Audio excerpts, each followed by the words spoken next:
All right, well, Kevin mentioned getting colder than average. Have you been weighing your options to start planting in your garden yet? I know I have been. Well, the weather has definitely left us all questioning if we should take the risk of planting or wait until May. Storm Team 10's Joseph Dane joins us live from the community garden and is digging in on frost concerns that might be preventing you from starting to plant. Joseph, what can you tell us? Well, I can tell you a lot. I have a lot of good information here. Now, I know you all can tell that it is feeling like spring. I'm sure you've seen the robins, the cardinals, the buds blooming on the trees. But I know if you have a green thumb, you've been itching to get down in here into the dirt and start doing some planting of your own.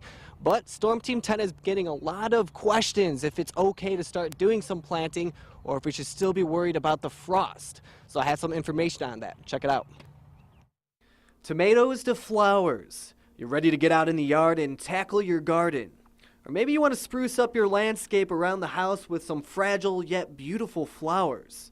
I don't blame you. It's the time of the year where people are just getting excited to be outside in the yard. However, the weather is always a concern when it comes to planting at this time of the year.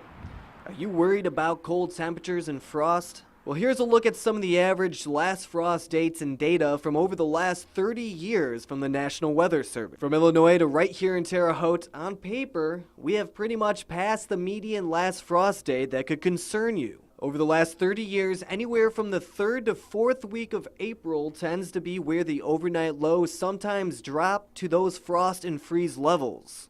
It's now April 24th, and although it is still possible to see frost, it becomes less typical as temperatures tend to trend warmer. Unfortunately, there isn't any set date that gives you a 100% green light to grow. According to the National Weather Service, our average last frost date is the 21st of April, which is now behind us. As the Storm Team 10 looks ahead in the forecast, there are still a few time frames that do look like temperatures can dip down in the coming week. If you're planning on planting, it may not hurt to hold off a week, especially if it's anything delicate. And I'm at the Indiana State Community Garden here. You can see a close-up of some crops that have already been planted. There's some lettuce there, which is actually a cold crop.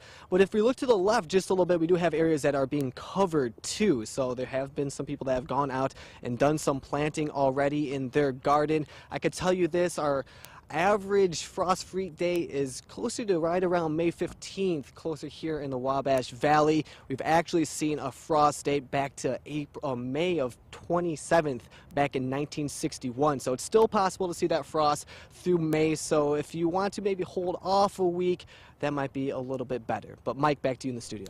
All right, thank you very much, Joseph. That is certainly some good information to know. And it looks like we are getting closer to being in the clear, but it may not hurt to wait on the delicate plants.